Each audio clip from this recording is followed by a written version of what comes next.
Bismillahirrahmanirrahim. Assalamualaikum warahmatullahi wabarakatuh. Alhamdulillahi rabbil alamin. Wa bihi nasta'inu ala umurid dunya waddin. Wassalatu wassalamu ala ashrafil anbiya'i wal mursalin, sayyidina wa qudwatina wa maulana Muhammadin sallallahu alaihi wasallam wa ala alihi wa sahbihi ajma'ina, amma ba'd. Jamaah hilir mengaji, wabil khusus jamaah musalla al-hidayah yang insyaallah dipanjangkan umurnya oleh Allah, diperjumpakan dengan bulan Ramadan dalam keadaan sehat lahir batin, dalam keadaan berkecukupan rezekinya, bersama keluarga dan orang-orang yang disayangi. Amin ya rabbal alamin. Salawat beriring salam tercurahkan, terlimpahkan kepada Nabi Muhammad sallallahu alaihi wasallam, Nabi yang insyaallah kelak akan memberikan syafaatnya kepada kita semua. Amin ya rabbal alamin. Jamaah sekalian yang dimuliakan oleh Allah subhanahu wa ta'ala, pada malam hari ini kita akan membahas keutamaan sabar atas cobaan, ujian yang datang dalam hidup kita. Sebelum menyampaikan apa saja keutamaan yang disampaikan oleh Nabi Muhammad SAW, apa saja kabar-kabar gembira bagi mereka yang sabar atas cobaan yang menimpa, ada beberapa hal yang ingin kami sampaikan. Yang pertama,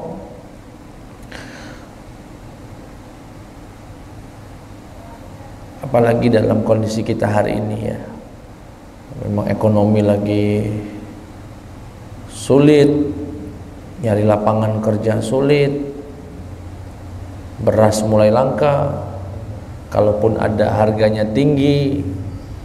Bentar lagi mau bulan Ramadan, luar biasa ujian yang sedang kita jalani bersama ya. Semoga yang sedang mengalami serba kekurangan diberikan kekuatan, kesabaran oleh Allah Subhanahu wa taala. Amin ya rabbal alamin. Yang pertama yang disampaikan oleh Nabi Muhammad sallallahu alaihi wasallam terkait sabar adalah as-sabru dhiya. Sabar itu sumbernya cahaya. Sabar sumbernya cahaya. Apa yang dimaksud sabar itu sumbernya cahaya?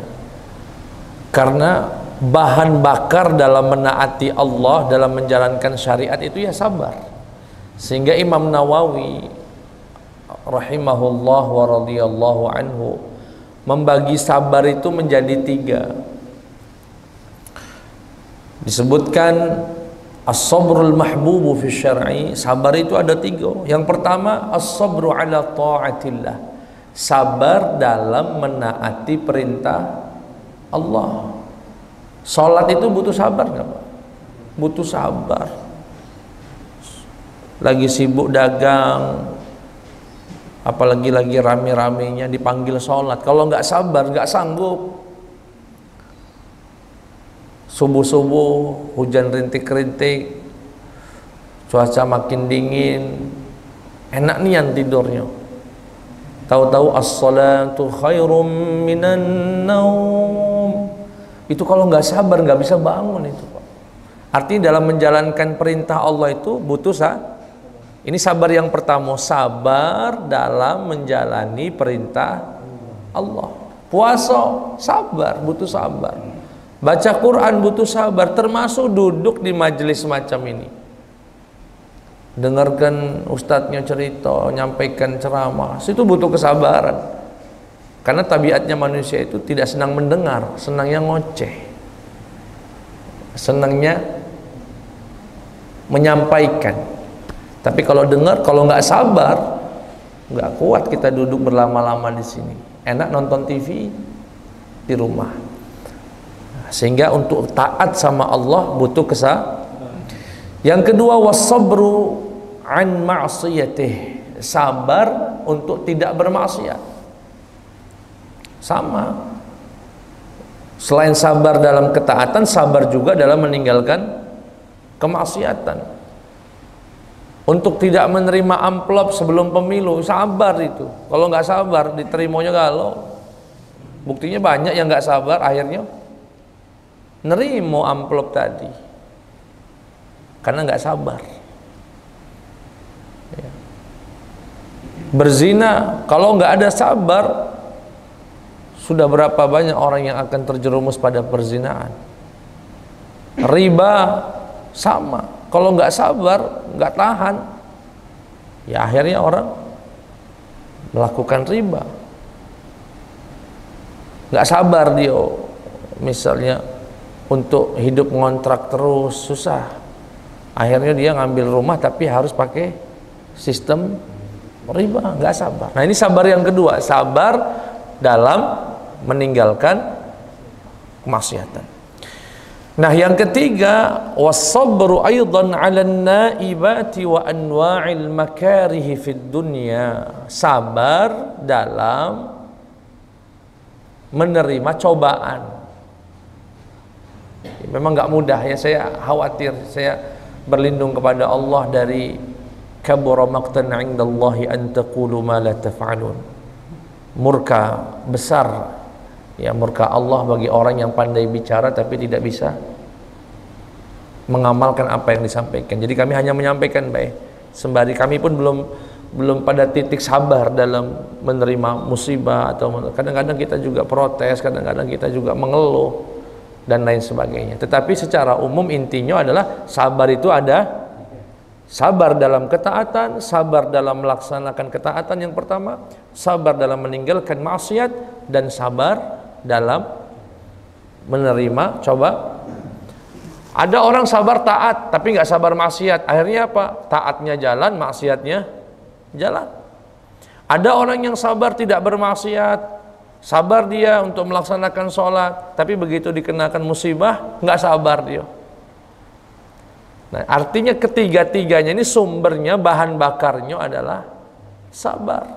Makanya rahasia ayat wasta'inu ya ayyuhalladzina amanu ista'inu bis-sabri was-salah innallaha ma'as-sabirin. Hai orang-orang yang beriman, mintalah tolong kepada Allah dengan sabar dan sholat. Sesungguhnya Allah bersama orang-orang yang sabar. Kenapa ayat ini tidak mengatakan sesungguhnya Allah bersama orang-orang yang sholat? Padahal ayatnya bunyinya mintalah tolong kepada Allah dengan sholat, ya, bis-sabri was-salat, wasta'inu bis-sabri was-salat, dengan sabar dan sholat.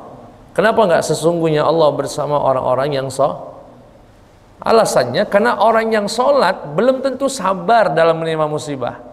Orang yang sholat belum tentu sabar juga dalam menahan diri dari maksiat. Tapi kalau orang yang sabar dan betul-betul sabar, dia akan sabar dalam ketaatan, dia sabar meninggalkan maksiat, dan dia sabar dalam menjalani cobaan hidup. Kira-kira jelas Pak? Tadi ayat yang dibaca oleh imam, ya ayyuhalladzina amanusbiru wasabiru warabitu wattaqullaha la'allakum tuflihun. Itu pun ayat yang menegaskan sabar, dan sabarlah sesabar-sabarnya. Ya. Nah ini dari sinilah Nabi mengatakan as-sabru diya. Jadi sabar itu sumbernya cahaya. Cahaya dari ketaatan, cahaya dari meninggalkan maksiat, cahaya dari menerima cobaan Allah Subhanahu wa ta'ala. Lalu Ustaz, kalau aku ngeluh misalnya, berkata sama Allah, ngeluhnya ke Allah, ya Allah aku saronian, ya Allah hidup aku, ya Allah misalnya, apakah itu bertentangan dengan makna sabar? Enggak. Kalau kita ngeluh ke Allah bukan dalam rangka protes, tapi mengeluh karena ingin minta diberikan rahmat, diberikan solusi, oh itu tidak ada masalah. Buktinya apa? Ya Nabi Ayub sendiri pernah mengatakan, anni massaniyaddur wa anta arhamu rahimin. Ya Allah, aku ini sakit ya Allah. Aku ini, artinya pernah terucap dari Nabi Ayub alaihi salam satu ungkapan yang menunjukkan ya pengeluhan dari beliau. Tapi apa kata Allah? Inna wajadnahu sabira. Dan kami mendapati Ayub itu sabar. Meski sudah mengucap begitu, tapi masih disebut oleh Al-Quran, oleh Allah dengan gelar sabar. Jadi Nabi Ayub itu dianggap oleh Allah sabira, orang yang sabar, meski sudah sempat ngeluh. Jadi kalau kita lagi doa sama Allah misalnya, ya Allah Saronia nggak cari gawe ya Allah, atau ya Allah anakku lah lulus kuliah lah sarjana belum dapat gawe, ya Allah cari ya. Alangkah saronya ya Allah. Nah, mengeluh yang semacam itu justru terkadang Allah senang. Allah senang karena kita menunjukkan lemahnya kita di hadapan Allah Subhanahu wa taala. Yang nggak boleh itu apa dia? Aku nih lah sholat lah sudah Ustaz, aku kurang dakati kurangnya aku nih. Tapi itu namanya bukan sekedar ngeluh, itu protes. Tidak boleh protes kepada Allah Subhanahu wa taala. Yang berikutnya, apa keutamaan bagi orang yang sabar? Bahwasanya orang yang sabar itu digolongkan oleh Rasulullah SAW sebagai orang yang mendapatkan petunjuk dan kelak di akhirat mendapatkan rasa aman. Aman dari apa? Aman dari segala kesulitan di akhirat nanti. Disebutkan dalam hadis Nabi Muhammad SAW. Kata Nabi, man u'tiya fasyakar, barang siapa yang diberikan nikmat kemudian sabar, wabtuliya fasabar, kemudian diuji dia sabar, diberi kenikmatan bersyukur, diuji dia bersabar, kemudian wadzalama fastaghfar, dan kalau dia berbuat salah dia langsung minta ampun, wadzulima faghfar, dan kalau dia dizalimi dia langsung memberi maaf. Jadi kata Nabi Muhammad SAW, barang siapa yang diberi nikmat bersyukur, diberi ujian sabar, berbuat salah istighfar, dan dizalimi dia memberi maaf, Nabi diam.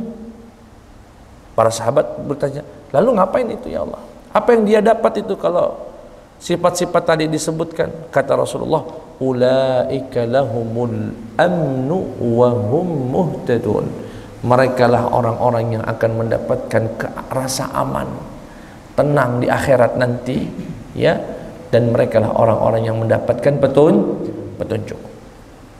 Yang berikutnya, was-sabru huwa babul faraj. Sabar itu pintunya kelapangan, ya, pintunya solusi. Disebutkan oleh Nabi Muhammad SAW, as-sabru mi'walul muslim. Sabar itu pegangannya orang muslim. Sabar itu pegangannya orang Bapak Ibu yang dimuliakan Allah Subhanahu wa taala. Apalagi kalau nggak sabar, Pak, namanya jalani hidup ini. Ya.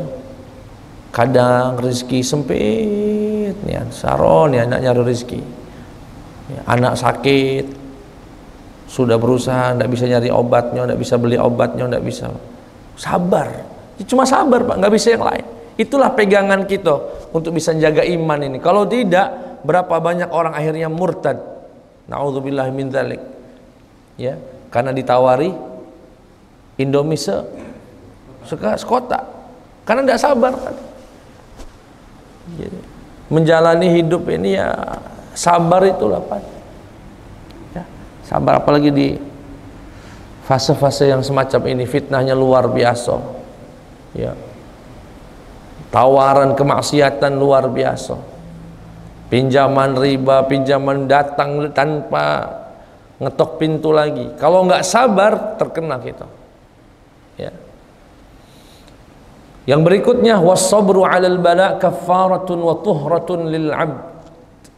Bahwasanya sabar itu menggugurkan dosa. menggugurkan dosa.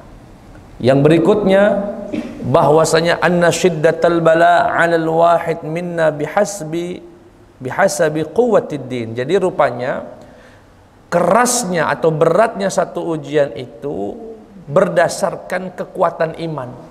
Semakin tinggi imannya, semakin berat ujiannya. Makanya disebutkan oleh Rasulullah sallallahu alaihi wasallam ketika beliau ditanya, "Ya Rasulullah, ayyun nasi ashaddu bala'an?" Ya Rasulullah, manusia yang bagaimana yang ujiannya, cobaannya paling berat? Kata Nabi, al-anbiya. Para nabilah yang ujiannya paling berat. Tsummal amsalu fal amsal. Kemudian orang yang makin mirip dengan Nabi, makin mirip dengan Nabi. Ya setelah para nabi, para sahabat, para tabi'in, para wali, ya sampai pada akhirnya orang yang paling rendah imannya. Semakin tinggi imannya, maka semakin berat ujiannya.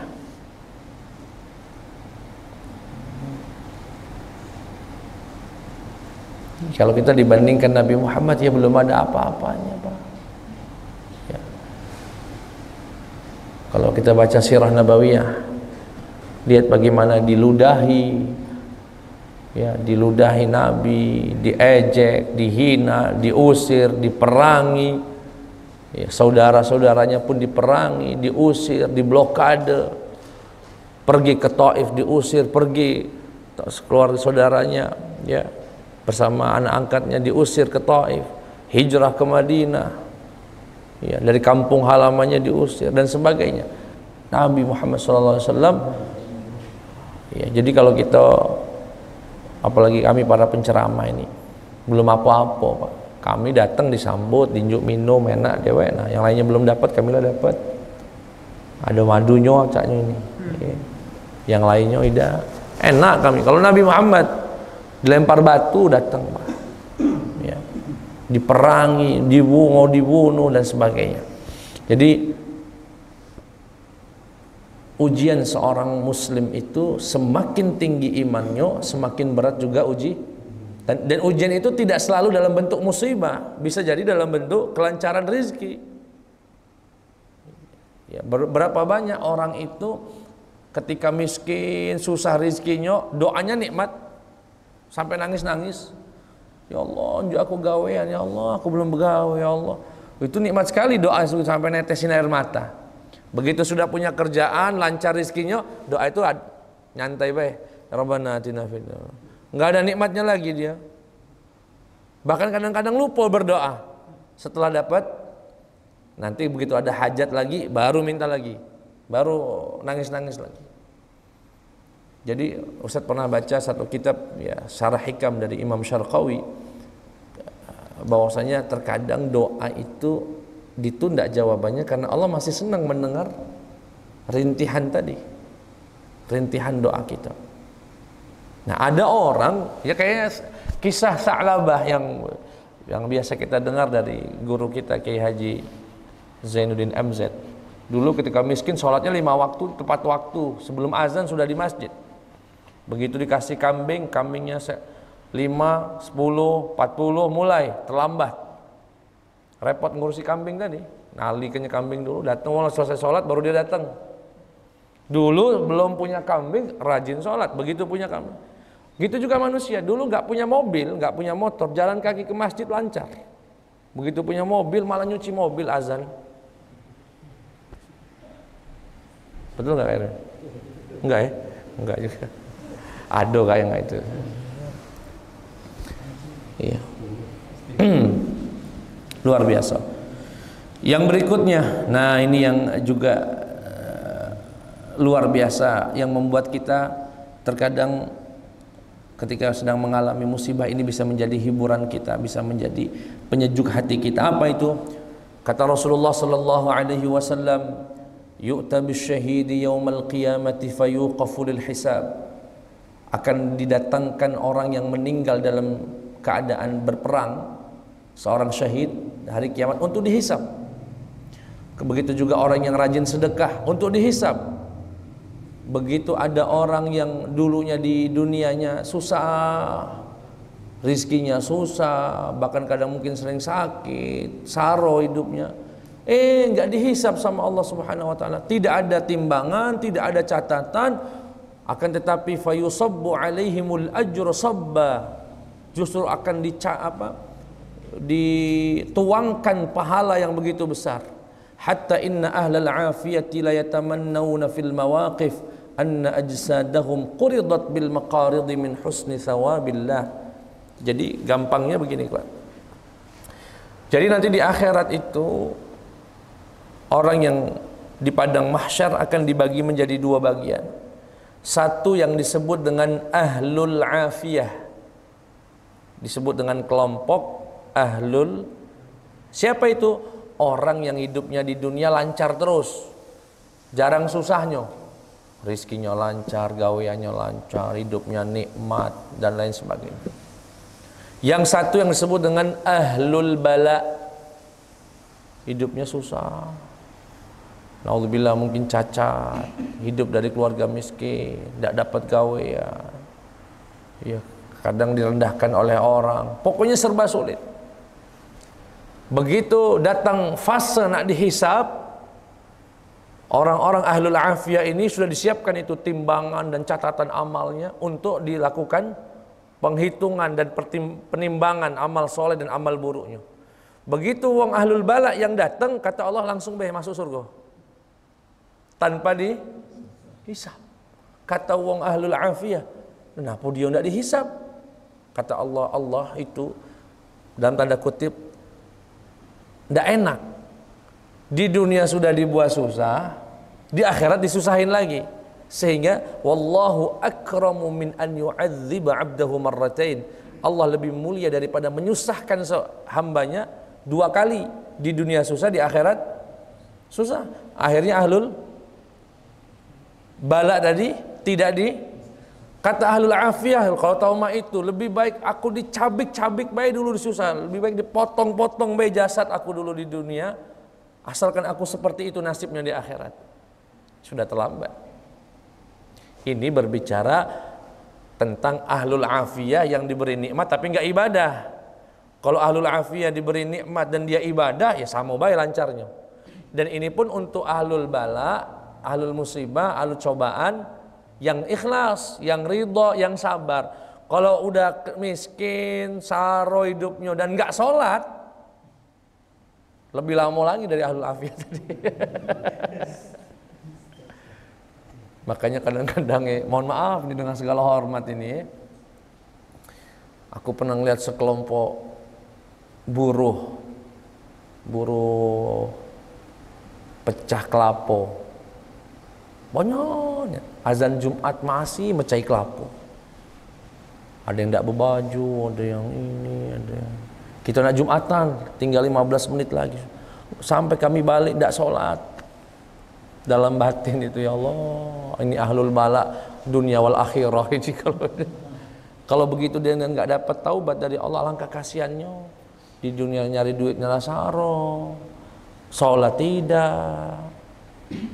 Ya, tetapi kalau orang yang diberikan bala tadi, musibah, cobaan, dan dia sabar, ikhlas kepada Allah dan berhusnudzan bahkan sama Allah Subhanahu wa taala, orang ini nanti yang di akhirat akan melakukan perjalanan yang begitu lancar untuk menuju surganya Allah Subhanahu wa taala. Ya.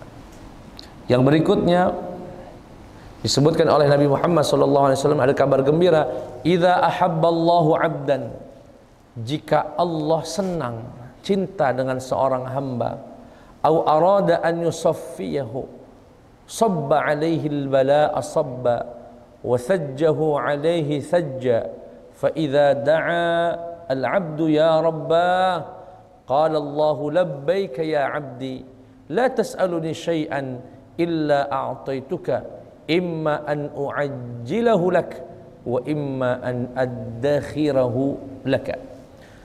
Jadi kata Rasulullah, jika Allah cinta dengan seorang hamba atau Allah ingin membersihkan dia dari dosa, bagaimana caranya? Dinjuk musibah, dinjuk cobaan, ya, dikucurkan itu cobaan-cobaan.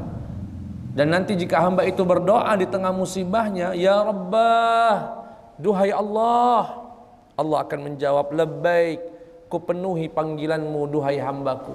Kau nak apa? Kalau hambaku minta, jika kamu minta kepada saya, yani la tas'aluni, tidaklah kamu meminta kepada saya sesuatu apapun, pasti ku beri, kecuali pasti ku beri. Dan pemberianku, jawaban doaku kepadamu bisa cepat atau kusimpan itu nanti di akhirat. Ya. Luar biasa, saya ada kenalan ibu-ibu jamaah melok ngaji, rumahnya kebakar habis galau. Wih, sedihnya jengok dia, nangis dia. Tapi kalimatnya indah. Ya, mungkin Allah nak bersihkan aku Pak Ustaz, biar hisabku ringan kagak di akhirat. Luar biasa. Itu keluar dari seorang yang punya iman. Kita di posisi itu belum tentu sanggup. Ya. Luar biasa sekali. Dan seterusnya. Yang berikutnya, ya, ini pilih saja. Fa idza usiba bi musibatin fi malihi aw nafsihi wa katamaha. Jika ada seorang hamba tertimpa musibah, baik di hartanya, kemalingan, kebakaran, au fi nafsih, atau dalam jiwanya, ada musibah di jiwanya, entah kecelakaan, entah sakit, entah macam-macam. Wa katamah, tapi sama dia ditutupi. Walam yashkuha ilan nas, dan dia tidak pernah ngeluh itu ke manusia. Kana haqqan 'ala Allahi an yaghfiralah, maka bagi Allah itu suatu kewajiban untuk mengampuni dosa orang hamba, ya, orang yang sabar tersebut. Jadi disebutkan dalam kitab ini, ya, dalam riwayat Imam Tabrani, kalau ada orang kena musibah, baik hartanya hilang atau dia sakit, dan dia nggak pernah ngeluh ke manusia. Ngeluh ke manusia itu maksudnya sembari mengharap-harap gitu. Woi, motor aku hilang sih, tolong gantikan sih. Oh, aku tolong sih, aku nggak bisa beli beras, oh tolong sih, ke manusia. Tapi dia nggak lakukan itu, tapi dia sabar. Padahal dia sedang butuh betul, anak-anaknya belum makan, dia cari rezeki. Orang yang semacam ini, kata Allah, wajib bagi saya mengampuni dosa-dosa dia. Kana haqqan 'ala Allah, menjadi haknya orang itu untuk mendapatkan ampunan Allah Subhanahu wa taala. Yang berikutnya,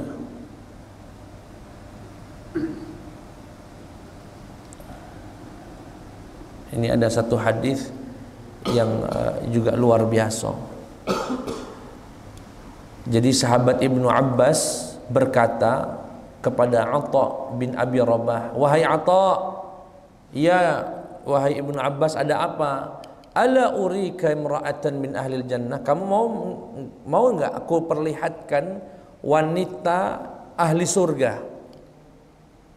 Mau enggak kamu aku perlihatkan wanita yang merupakan ahli surga? Faqultu bala, oh ya mau, kayak mana? Qala hadhil mar'atus sauda, ada ini ada perempuan kulitnya hitam. Atat Nabi, datang ke Nabi Muhammad sallallahu alaihi wasallam, berkata, inni usra, aku ini sering kesurupan ya Rasulullah. Cak wong kesurupan itu, cak ayanan, ya. Wa inni atakasyaf, kalau lagi kumat sampai auratku kebuka ya Rasulullah. Ini orang luar biasa sekali ujiannya, kulitnya hitam, punya penyakit cahayanan tadi, kalau lagi kumat sampai kadang-kadang, ya namanya wong tidak sadar, sampai auratnya kadang-kadang terbuka. Datang ke Nabi Muhammad, artinya orang ini ujiannya luar biasa, ya. Fad'ullah li ya Rasul, tolong doain saya sih, aku ini luar biasa cobaannya. Apa kata Nabi? In syi'ti sabarti walakil jannah, kalau kamu mau sabar untukmu surga, tetapi jika kamu mau aku doakan, ku doakan untuk biar kamu sembuh. Apa kata si wanita tadi? Sembuh belum tentu masuk surga, sabar sudah pasti masuk. Kata dia, kalau gitu asbir, kalau begitu aku memilih untuk sabar saja. Tapi dia minta, Tapi ya Rasulullah, satu aja. Ini atakasyaf. Auratku kelihatan-kelihatan ya Rasulullah kalau lagi. Ini oke lah, aku nggak sembuh nih. Aku masih ayanan, masih sakit, suka kayak kesurupan. Nggak apa-apa. Tapi jangan sampai aku kelihatan auratnya. Baik, kalau yang itu aku doakan. Inni atakasyaf fad'ullaha li alla atakasyaf fada'a laha. Akhirnya Nabi pun mendoakan untuk tidak terlihat auratnya. Masya Allah. Ustaz ngebayangin ya, ada perempuan udah kulitnya hitam, berpenyakitan, kalau lagi ayan begitu, lagi kumat, terbuka jilbabnya, mungkin terlihat betisnya, orang merendahkannya pasti. Lah kulit hitam, penyakitan dan sebagainya. Datang ke Nabi, ya Rasulullah, doain saya sih biar sembuh, aku malu. Aku ini lah jelek, lah hitam, lah penyakitan. Luar biasa ujian di dunianya itu. Apa kata Nabi? Kalau kamu milih sabar, untukmu surga. Tapi kalau kamu memilih aku yang mendoakanmu, insya Allah akan kudoakan biar kamu sembuh. Rupanya dia memilih untuk kalau gitu aku sabar aja ya Rasulullah. Tapi untuk masalah kebuka aurat, mohon ya Rasulullah doakan biar aku nggak kelihatan. Kalaupun aku lagi kumat, jangan sampai tersingkap auratku. Fada'alaha. Rasulullah pun kemudian mendoakan untuknya. Ya salam. Luar biasa. Kadang-kadang kalau ketemu orang-orang Afrika itu ya, dulu pas kuliah di Jingowong itu, lasaro hidupnya, kecil, pokoknya dan lain sebagainya, banyak kurangnya. Tapi imannya ngalah-ngalahin kita. Ya, kalau lagi doa, kalau lagi sholat, kalau lagi baca Quran, terasa mereka lebih menikmati daripada kita yang diberikan banyak kelebihan oleh Allah Subhanahu wa taala. Baik.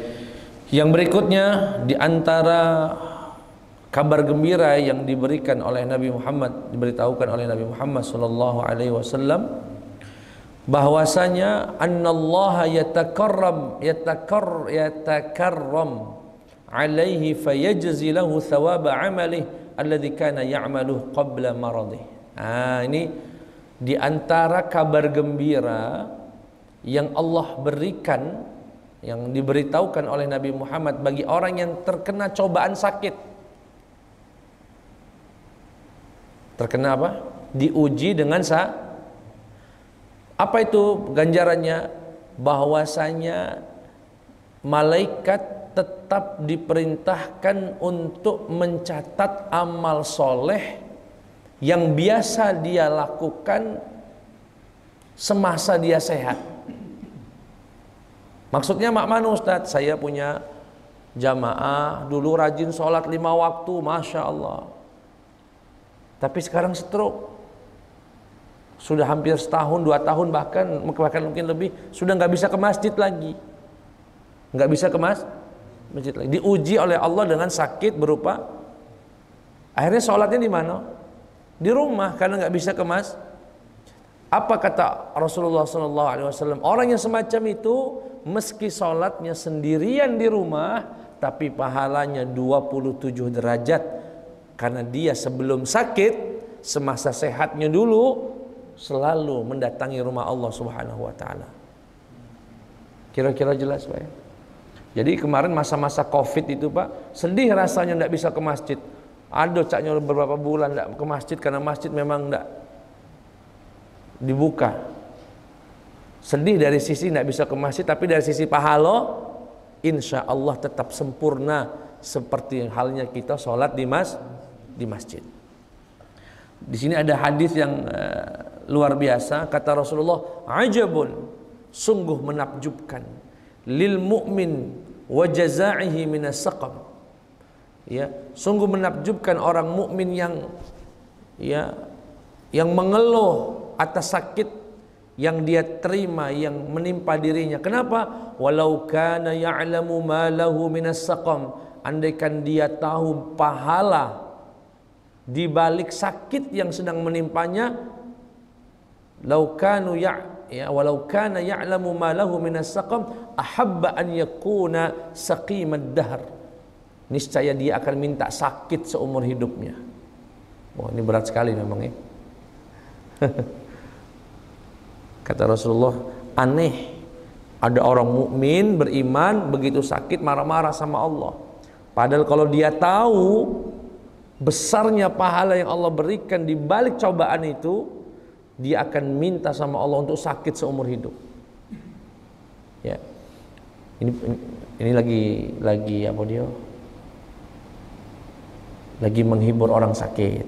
Bukan berarti kita habis ini doa bareng-bareng besok sakit galau. Bukan. Saya itu salah paham. Karena dalam riwayat yang lain justru Nabi menyuruh kita untuk meminta sehat. Allahumma afini fi badani, Allahumma afini fi sam'i, Allahumma afini fi basari. La ilaha illa anta. Ya Allah, sehatkan mataku, sehatkan pendengaranku, sehatkan. Itu doa Nabi Muhammad sallallahu alaihi wasallam. Kemudian thumma inna Rasulullah, kemudian Rasulullah rafa'a ra'sahu ila as-sama' fadhahik. Jadi Nabi waktu itu ngangkat wajahnya, kepalanya ke langit, tahu-tahu Nabi senyum. Para sahabat yang melihat Nabi senyum bertanya, "Ya Rasulullah, mimma rafa'ta ra'saka ila as-sama'i fadhahikta?" Apa yang membuatmu menengadahkan wajahmu ke langit kemudian engkau tersenyum sendiri ya Rasulullah? Kata Nabi Muhammad sallallahu alaihi wasallam, "Ajibtu min malakain." Aku takjub dengan dua malaikat. Ya, kana yaltamisani 'abdan. Rupanya Nabi itu ngelihat ada dua malaikat mencari-cari seorang hamba di masjid, di musalla.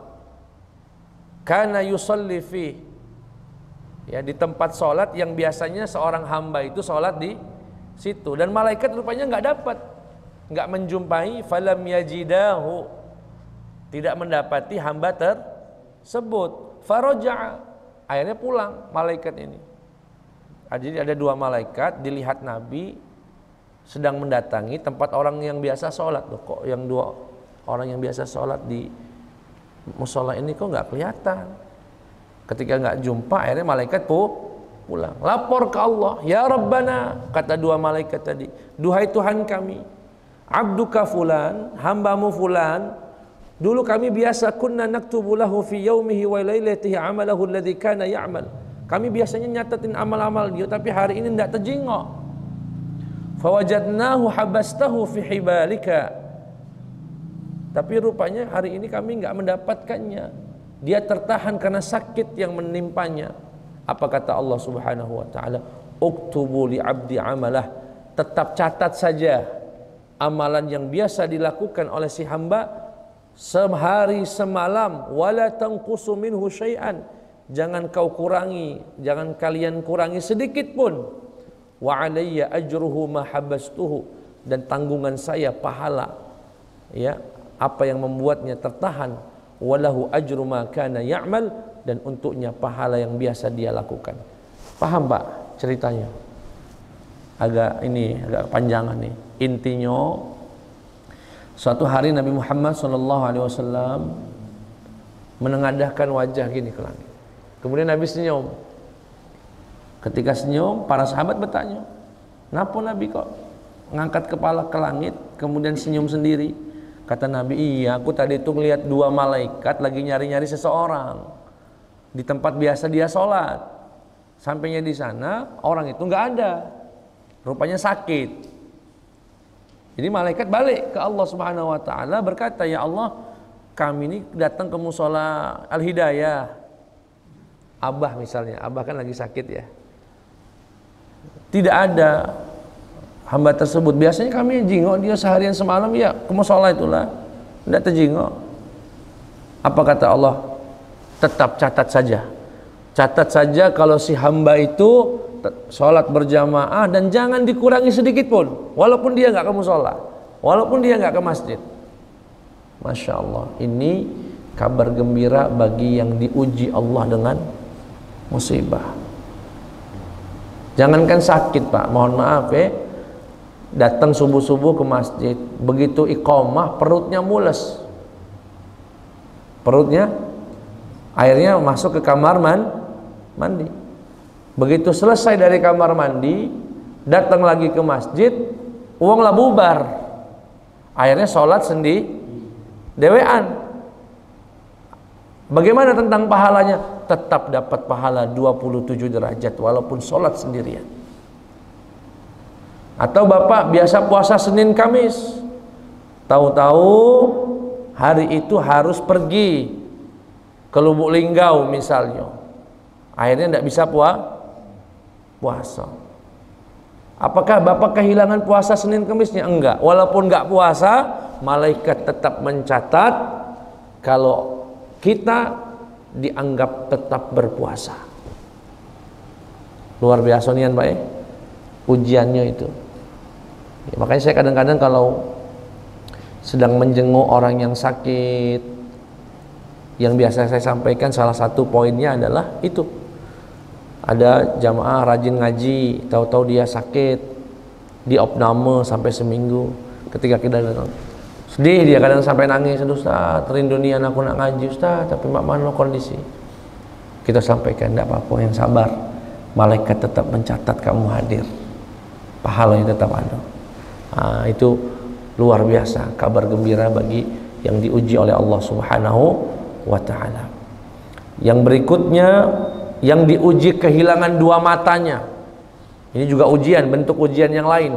Innallaha azza wa jal, sesungguhnya Allah pernah berkata, idza btalaitu 'abdi bihabibataihi, jika aku menguji, memberi cobaan kepada hambaku dengan hilangnya dua pandangannya, dibuatnya buta, fasabar, kemudian dia sabar, awattuhu minhumal jannah, ku ganti dua mata itu dengan surga dan seisinya.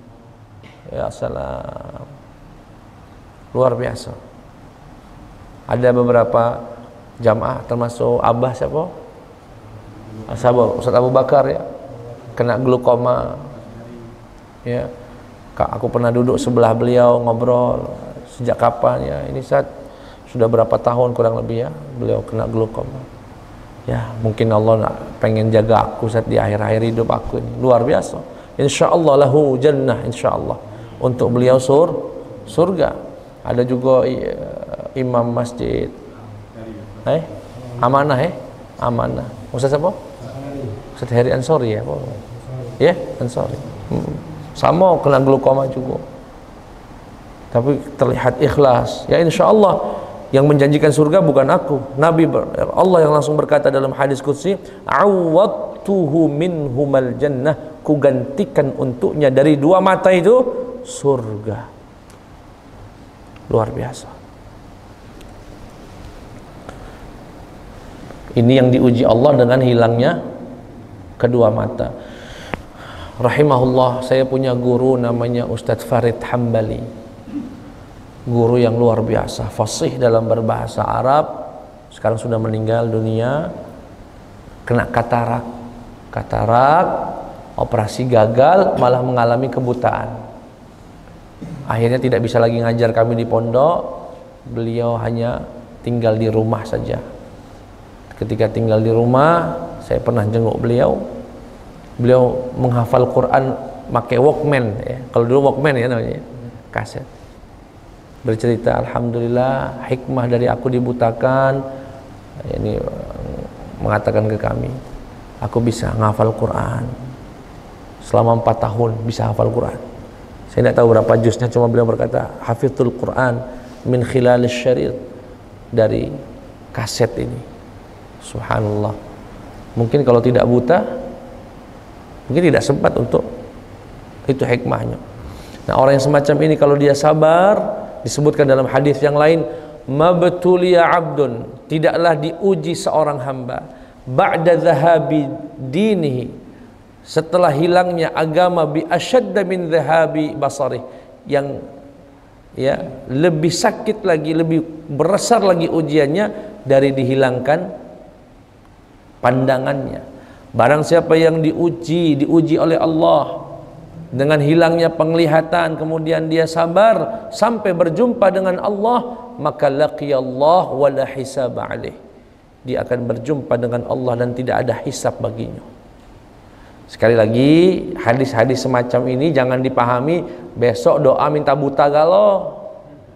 Ini bagi yang kebetulan diuji oleh Allah dengan kebutaan mata, yang sabar, yang ikhlas. insyaallah lahul jannah, untuknya ada surga.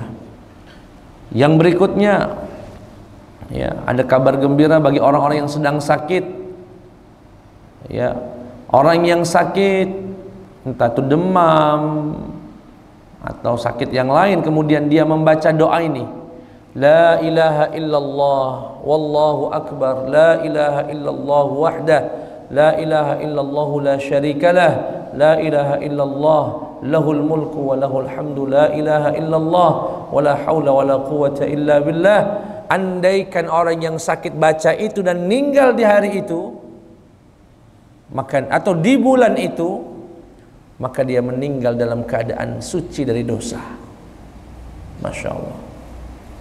Silahkan nanti bisa dihafal doa ini, dan masih banyak doa-doa yang lain. Ya. Yang terakhir jamaah sekalian, doanya orang yang diuji, terutama yang sedang sakit, makbulah mustajabah. Disebutkan dalam hadis Nabi Muhammad sallallahu alaihi wasallam, "Idza dakhalta 'ala maridin," jika kamu sedang menjenguk orang yang sakit, famurhu, perintahkan dia, minta dia, yad'u laka, untuk mendoakanmu. Fa inna du'aahu ka du'ail malaikah, karena doanya orang sakit itu seperti doanya malaikat. Dalam hadis yang lain, udul marda, jenguklah orang-orang yang sedang sakit, wa muruhum, dan perintahkan mereka, falyad'u lakum, agar mendoakan kalian. Fa inna da'watal maridi mustajabatun wa dhanbuhu maghfur, karena doanya orang yang sedang sakit itu mustajab dan dosanya diampuni. La turaddu du'aul da'watul maridi hatta yabra, tidak tertolak doanya orang yang sakit sampai dia sembuh. Jadi salah satu adab saat menjenguk orang sakit itu minta doa dia.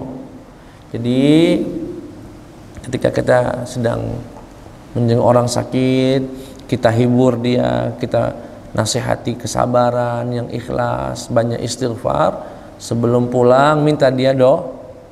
Selain kita mendoakan dia, Allahumma shfihi syifaan ajilan la yughadiru saqaman wala alama, doa, minta dia yang doa.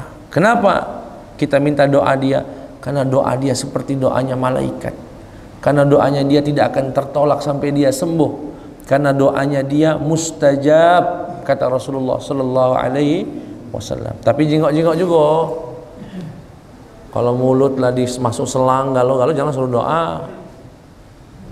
Sudah, dia tidak bisa apa-apa lagi. Ya. Ala kulli hal, Bapak Ibu, apapun itu, ya, kalau kita hidup diberikan nikmat sama Allah, semoga kita diberikan rasa syukur. Tapi kalau kehidupan kita sedang sempit, sedang susah, sedang ada cobaan, semoga kita diberikan kesabaran dan husnudzon kepada Allah. Ya. Dua-duanya bagus, ahlus syukur wa ahlus sabr. Dua-duanya bagus, dan dua-duanya hamba Allah subhanahu wa ta'ala.